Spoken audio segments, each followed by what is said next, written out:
Iată-ne din nou împreună în bucătăria mea de vară, unde, pentru că Paștele bat la ușă, o să pregătim împreună o rețetă deosebită cu carne de miel. E adevărat că condițiile climaterice s-au schimbat puțin, dar Napoleon nu se lasă intimidat de câțiva nori și o rafală de vânt. O să-și dovedească eficiența chiar și pe vremea asta. Înainte de toate va trebui să condimentez carnea de miel. Am aici o spată cu os cu tot. E extraordinară friptura la grătar cu tot cu os, dar și o pulpă dezosată. O să folosesc rozmarin proaspăt, cimbru, sare, ulei de măsline, paprika dulce și piper. Pentru cine dorește mai picant poate să adauge și puțină paprika iute în combinația asta. Odată condimentată, carnea de miel se va marina timp de o oră la temperatura bucătăriei. O să-i facem o garnitură delicioasă din cartofi cu rozmarin și, surpriza, un desert. Pentru o friptură de miel reușită este absolut necesar să se îndepărteze pielița argintie de la suprafața cărnii. De ce? Pentru că atunci când punem carnea pe grătar, ne dorim să se formeze de îndată o crustă care să conserve sucurile delicioase în interiorul bucății de carne. Pielița asta argintie împiedică bucata de carne să formeze acea crustă. Avem nevoie însă să păstrăm o parte din grăsime pentru că e cea care dă gustul fripturilor la grătar.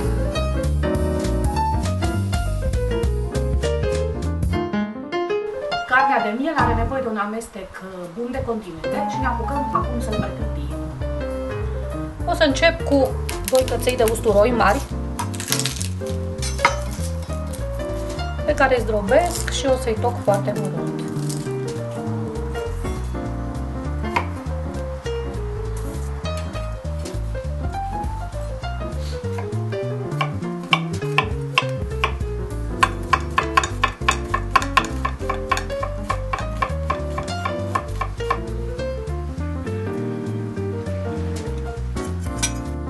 La amestecul de condimente o să adaug cimbru și rozmarin proaspăt, pe care o să le toc pentru că vreau să obțin maximum de la uleiurile aromatice pe care le conțin. În amestecul de condimente o să adaug o lingură bună de sare marină, cam jumătate de lingură de piper negru măcinat. O să pun și niște paprika, o lingură. Amestec bine.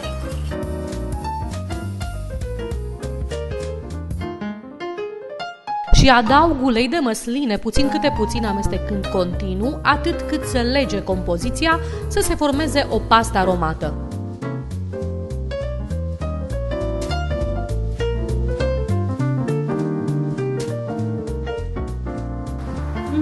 Miroase minunat pasta mea condimentată.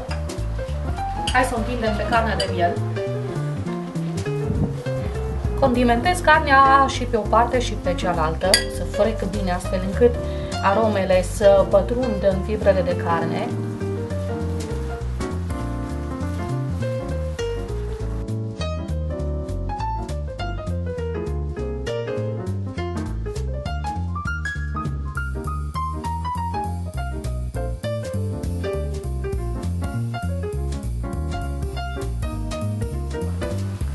Pulpa dezosată o să o leg în câteva locuri cu sfoară de bucătărie ca să își păstreze forma, o formă mai frumoasă în timpul coacerii pe grătar. Pur și simplu, la o distanță de 4-5 cm, câteva legături.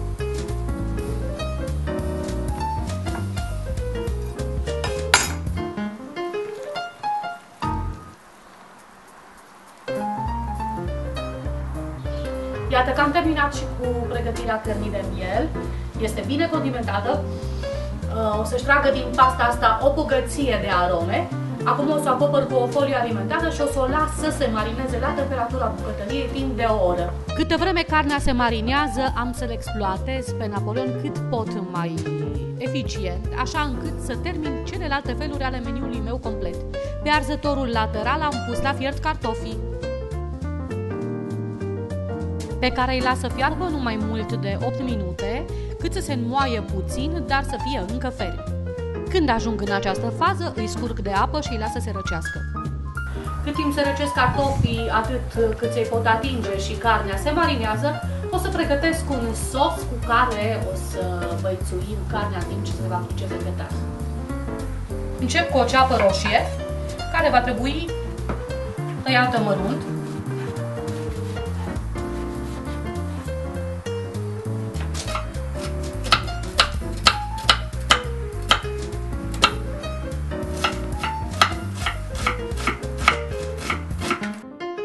Pun ceapa într-o crăticioară și adaug vreo 2 linguri de ulei de măsline.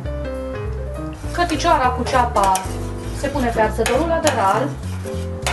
O să o călesc până când se va înmuia. Peste ceapă, care s-a înmuiat, torn 200 de ml de vin roșu. Adaug o lingură de muștar de Dijon și un ketchup, producția toamna 2011, marca 100% rețete ca la mama, 2 linguri din deliciosul meu ketchup, 2 linguri de sos Worcester, jumătate de linguriță de piper și pentru a fi mai picant o să adaug și o linguriță de sos iute.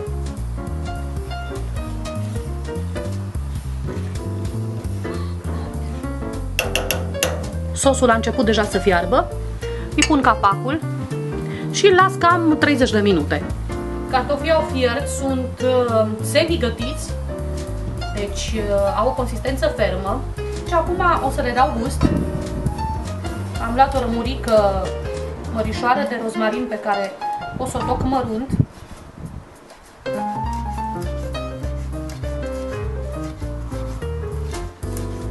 Un cățel de usturoi.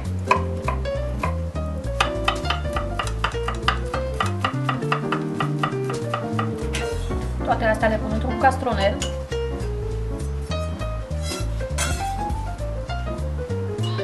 Și deasupra lor o să torn ulei de măsline, aproximativ 40 de ml. Cartofii o să-i tai în două, pe jumătate.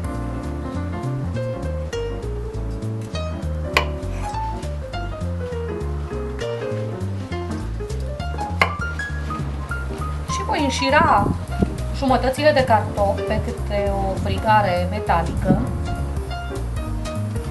De aceea le-am și gătit pe jumătate ca să pot introduce frigarea prin ei.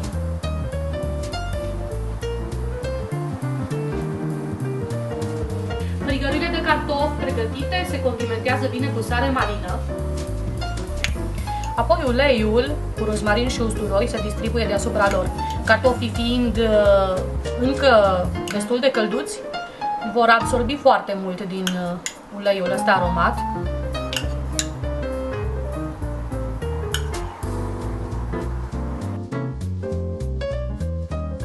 Cartofii pregătiți și condimentați, o să-i las la temperatura bucătăriei până când le va veni rândul să aterizeze pe grătar. Am pornit deja grătarul, l-am încins la 180 de grade și o să trec la pregătirea desertului promis. Va fi un desert foarte simplu de făcut, dar foarte gustos, cu fructe, pentru că după o masă copioasă, un desert cu fructe e cel mai potrivit. Și o să-l servesc împreună cu câte o cupă de înghețată pentru fiecare porție. Eu vreau să pregătesc 3 porții individuale, în forme de ceramică. Ca și fructe, folosesc zmeură congelată. Am deschis noi bucătăria de vară, dar încă fructele nu sunt de sezon.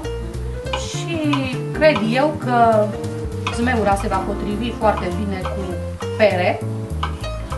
Și folosesc și pere din compot, tăiate cu bulețe.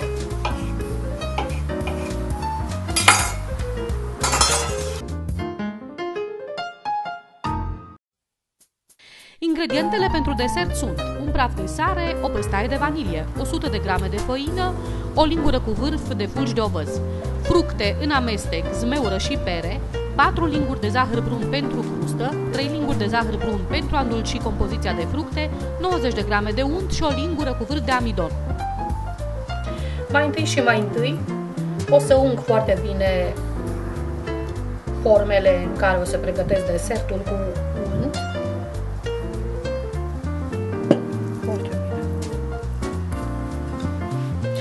Am în castron aproximativ 300 de grame de fructe amestecate. O să adaug 3 linguri de zahăr brun și o lingură de amidon alimentar. Dacă nu aveți, îl puteți cu succes înlocui cu făină. Pentru acest desert. Și se amestecă foarte bine.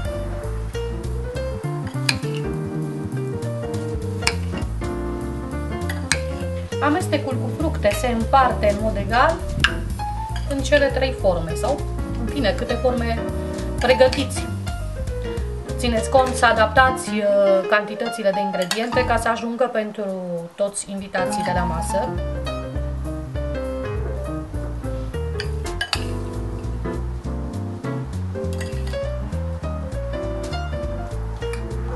Pentru crustă am aici o păstaie de vanilie veritabilă, din care am presat-o pe lungime și o să scot semințele. Vanilia împreună cu un praf de sare și 4 linguri de zahăr brun le pun într-un castron și cu degetele le omogenizez, astfel încât semințele de vanilie să fie distribuite uniform în zahăr. Adaug 100 de grame de făină și o lingură cu vârf de fulgi de ovăz. Se adaugă aproximativ 60 de grame de unt, care se lucrează foarte rapid cu degetele în această crustă. Amestecul cu aspect nisipos obținut se distribuie deasupra formelor în mod egal.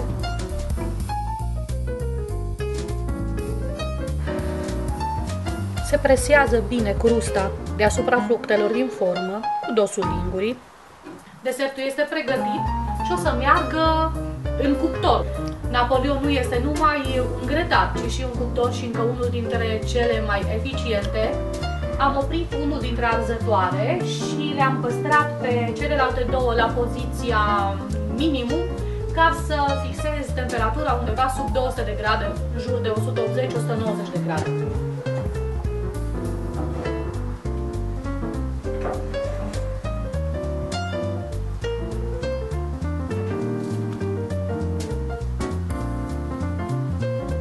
După 30 de minute, desertul ar trebui să fie gata. Procedez exact cum fac și la cuptorul electric, aprind arzătorul din partea superioară ca să le rumenesc pe deasupra. 30 de minute la cuptor, desertul este gata, arome fabuloase. O să le duc înăuntru și o să încerc să le păstrez călduțe până în momentul servirii. Focul este pornit, grătarul încins. Aici avem temperatură maximă, medie, minimă. Este momentul în care vom pune carnea pe grătar. Și o să începem prin o așeza pe grătarul cel mai bine încins. O să oprim rapid 3-4 minute pe fiecare parte, așa încât să se formeze o crustă care să împiedice scurgerea sucurilor din carne. După 3 minute carnea se întoarce. O să o rumenim așa de jur împrejur. Va avea niște urme de arsură, urmele specifice de grătar foarte frumoase. Și crusta formată va face ca toată umiditatea, toate sucurile delicioase se rămână în interior. Cât timp carnea se rumenește pe porțiunea cea mai încinsă a grătarului, în partea opusă, unde focul este fixat la minimum, am pus sub grătar o tavă cu apă, aproximativ 2 litri de apă într-o tavă suficient de mare care să preia scurgerile de grăsime. Carnea deja rumenită pe toate părțile, o să o mut deasupra tăvii pregătite pe arzătorul lateral și închid cu capacul. O să menținem interiorul cuptorului, nu-i așa, pentru că Napoleon nu este doar un grătar, un super grătar, ci și un cuptor foarte eficient, o temperatură la 200 de grade. Vă amintiți sosul pe care l-am pregătit? Ei bine, carnea stă pe grătar deja de 20 de minute deasupra unei tăvi cu apă. E momentul să începem să formăm o glazură delicioasă și plină de arome la suprafața cărnii cu acest sos. Pur și simplu îl distribui cu o pensulă în momentul în care se va carameliza, pentru că conține și substanțe dulci din ketchup și din sosul Worcester. În momentul în care se va carameliza, o să întorc carnea și o să distribui sosul și pe partea cealaltă. încă 20 de minute. Am întors carnea pe partea cealaltă și o să o ung cu sosul și aici. Observați sucurile din carne, grăsimea se scurg în tava așezată de sub de grătar. Asta ne scutește de multe neplăceri, pentru că grăsimea, dacă s-ar prelinge direct pe flacără, s-ar putea aprinde.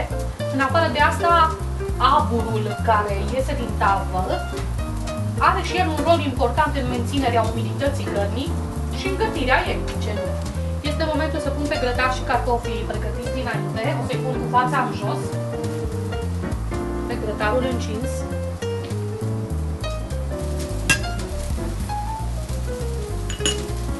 Iar uleiul aromat rămas în tavă o să-l ung pe partea cu coajă. Închid capacul, o să revin peste 8 minute ca să întorc cartofii pe partea cealaltă.